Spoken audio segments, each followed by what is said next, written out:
بیماریوں کے اندر مبتلا نظر آتا ہے۔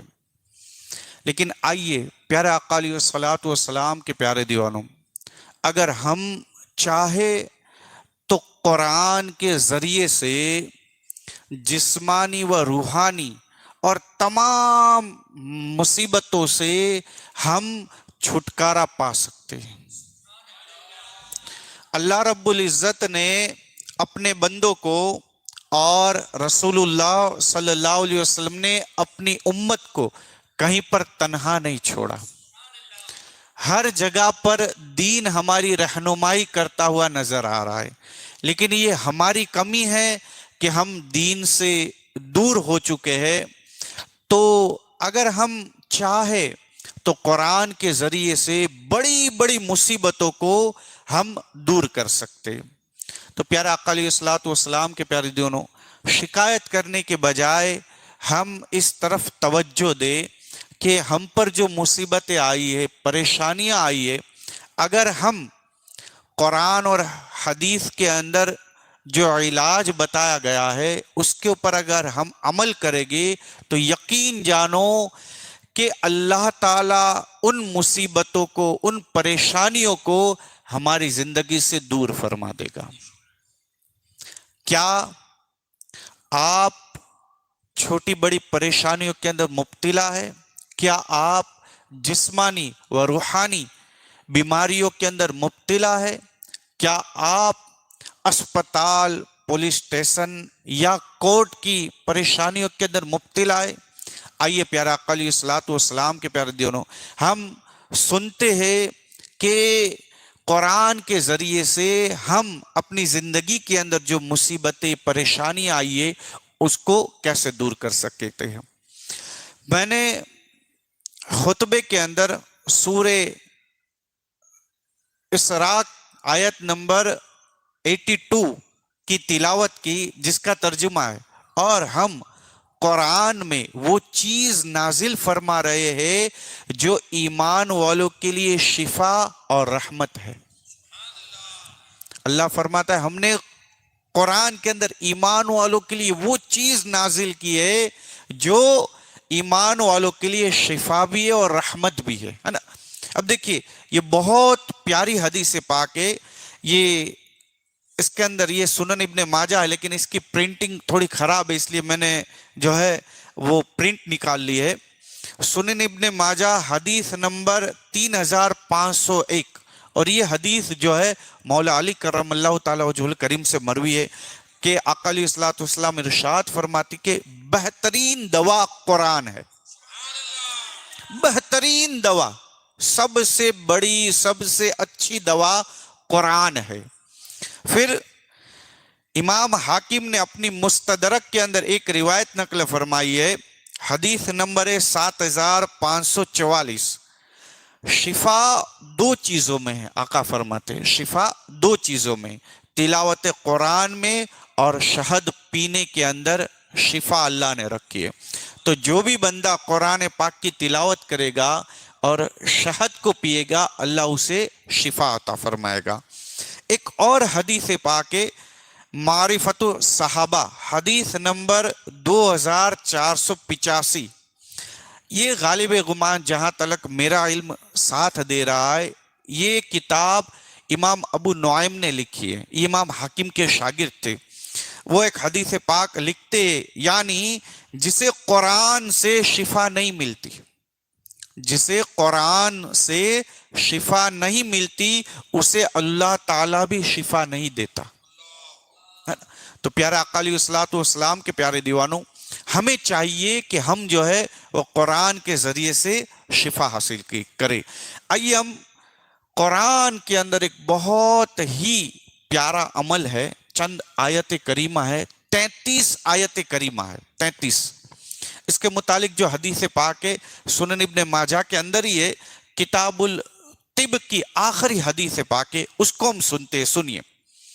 انہی میں ایک وہ 33 آیات والی مشہور حدیث بھی ہے جسے حدیث کی بہت سی کتب میں درج کیا گیا ہے، اور جس پر ہر دور میں مشائخ و اکابر نے عمل بھی کیا ہے، وہ ان کے معمولات میں بھی شامل رہی ہے اور ان کے ذریعے خلق خدا کا بہت سے روحانی و جسمانی دکھوں اور الجھنوں سے نجات ملی ہے۔ قرآنی علاج کے ثبوت والی وہ حدیث صحاح ستہ میں سے ایک اہم کتاب سنن ابن ماجہ کے حوالے سے ہم یہاں پر نقل فرماتے ہیں۔ سنیے وہ حدیث پاک کیا ہے، ترجمہ۔ صحابی رسول حضرت ابو لیلہ بیان کرتے کہ میں نے نبی کریم صلی اللہ علیہ وسلم کی خدمت میں حاضر تھا، اتنے میں ایک اعرابی بدو آیا، یعنی یہ صحابی فرماتے حضرت ابو لیلہ کہ میں آقا علیہ السلام کی بارگاہ کے اندر حاضر تھا کہ ایک بدو گاؤں کا رہنے والا جو ہے وہ آقا علیہ السلام کی بارگاہ کے اندر حاضر ہوا اور عرض کرنے لگا کہ یا رسول اللہ صلی اللہ علیہ وسلم، میرے بھائی کو کچھ تکلیف ہے۔ حضور صلی اللہ علیہ وسلم نے پوچھا اسے کیا تکلیف ہے؟ اس نے کہا اس کے اندر ہلکی سی جنونی کیفیت پائی جاتی ہے، پاگل پن، ہلکا سا جو ہے پاگل پن اس کی کیفیت پائی جاتی ہے۔ حضور صلی اللہ علیہ وسلم نے فرمایا اسے میرے پاس لاؤ، اسے میرے پاس لے کر آؤ۔ چنانچہ وہ اس کو حضور صلی اللہ علیہ وسلم کی خدمت میں لے کر حاضر ہوا۔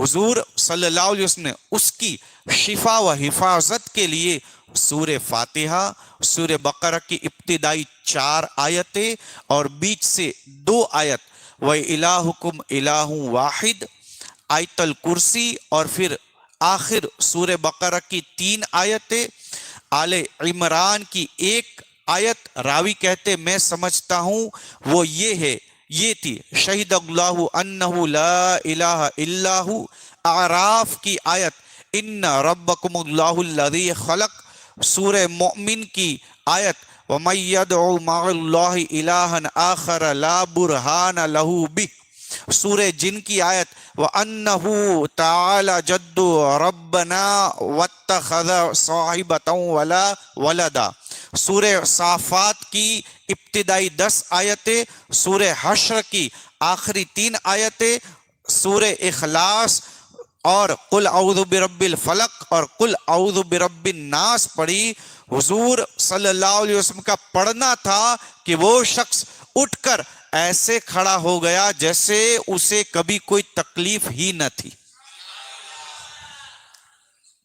یہ 33 آیتیں اور سنن ابن ماجہ کے علاوہ دوسری جو ہے حدیث کی کتابوں کے اندر مختلف الفاظ سے آئی ہے۔ اب یہ 33 آیتیں کس میں؟ تو دیکھیے ہم منزل دیکھتے نا، منزل کے اندر وہ ساری آیتیں، جی ہاں منزل کے اندر وہ ساری آیتیں، سب کچھ اس کے اندر ہے۔ سنیے یہاں تک بس نہیں، یہ بہت ہی مجرب عمل ہے، بہت ہی مجرب، بڑی بڑی مصیبتیں جو ہے اس آیت کی تلاوت کرنے سے ٹل جاتی ہے۔ سنیے امام الحرمین حضرت علامہ ابو محمد عبداللہ یعنی المعروف با امام یافعی، یہ امام یافعی المتوفا 768 ہجری نے اپنی بے نظیر تالیف الدر النظیم فی خواص القرآن العظیم میں تحریر فرمایا کہ سرکار دو عالم صلی اللہ علیہ وسلم نے ارشاد فرمایا جو شخص دن رات میں ایک بار یہ آیت پڑھ لیا کرے وہ ہر آفت سے محفوظ رہے گا، نہ اسے کوئی درندہ دکھ دے گا اور نہ کوئی چور اسے نقصان پہنچائے گا۔ ان آیات کا نام آیات الخوف یا آیات الحرس نگہبانی کی آیات ہے، اور یہ آیت حصن قلعہ ہے، اور ان میں ہر بیماری کے لیے شفا ہے، جن میں سے ایک جزام اور برس بھی ہے۔ اب یہاں پر برس نہیں، ہمارے بزرگان دین نے اس کا تجربہ بھی کیا ہے، اور تجربہ کیا ہے، یقین کے ساتھ تجربہ کیا۔ سنیے حضرت ابو بکر محمد بن سرین رحمت اللہ تعالی علیہ المتوفا 110 ہجری، یہ تابعی ہے، اور امام مسلم نے بہت ساری روایتیں ان سے جو ہے لی ہے اپنی صحیح کے اندر۔ سنیے ان کا بہت ہی پیارا واقعہ ہے، سے منقول ہے کہ ہم کسی سفر میں تھے، ایک نہر پر قیام ہوا، لوگوں نے ڈرایا کہ یہاں لوگ لوٹ لیے جاتے، یہ سن کر میرے سارے ساتھی وہاں سے چلے گئے لیکن میں وہاں پر بیٹھ گیا۔ یقین دیکھے، کہا کہ اس نہر کے پاس